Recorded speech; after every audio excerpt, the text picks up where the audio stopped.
আচ্ছা আমার চাওয়ার কিছু নাই। স্যার, কিন্তু একটা কোশ্চেন ধরেন, আপনি যে বিপ্লবের কথা বললেন, ধরেন 24-এর বিপ্লবের যারা নেতৃত্ব দিয়েছে তারাও আমার এখানে কথা বলেছেন। আপনার লাইভে এই মুহূর্তে 4.5 লাখ মানুষ দেখছে, এবং আমি কমেন্ট গুলো পড়ছিলাম। আমি বোঝার চেষ্টা করছিলাম যে আসলে কি আমার মনে হয় এ পর্যন্ত কয়েক লাখ কমেন্টের মধ্যে বোধহয় 10টা কমেন্ট পড়েছে আপনাকে গালি দিয়েছে বা আমাকে গালি দিয়েছে। এত জনপ্রিয় একজন মানুষ, আপনি দেশ থেকে চলে যেতে হলো কেন স্যার? সেই কাহিনীতে এই মুহূর্তে যাওয়া ঠিক হবে কি? মাফ করে দিয়েছি। জিয়া রহমান আমাদেরই একজন ছিলেন। আচ্ছা, তুমি ফ্র্যাঙ্ক উইথ ইউ, হুম, উনি কোরআন শপথ নিয়ে আমাদের সাথে কাজ করতে রাজি ছিলেন, কিন্তু পরবর্তী পর্যায়ে তিনি তার নিয়ত থেকে সরে আসেন। তার জন্য তো আমরা আমরা দায়ী নয়, উনি দায়ী। এবং যদি ভালো করে থাকেন, সেটা প্রাপ্য তিনি হয়তো পেয়েছেন। যদি খারাপ করে থাকেন, সেটা আমাদের সাথে না চলায় যদি তার কিছু খারাপ হয়ে থাকে, তার জন্য তো আমরা আমরা দায়ী নই। তবে হ্যাঁ, একটা সময়ে আমি যখন চীনে ছিলাম রাষ্ট্রদূতাবাসে,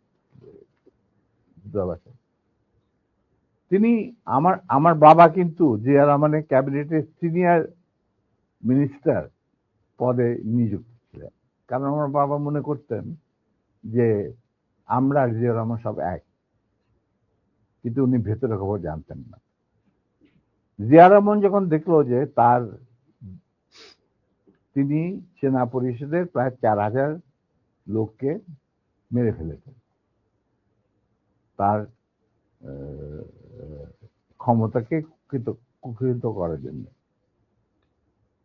আমরা তারপরে যখন তিনি দেখলেন যে তার অবস্থা খুব খারাপ, ভেতরের খবরটা সাধারণ জনগণ দেখে না, সাধারণ জনগণ দেখছে জিয়া রহমান সানগ্লাস, রেবন, গঞ্জি, কাঁধে কোদাল বসে আছেন, এই সমস্ত।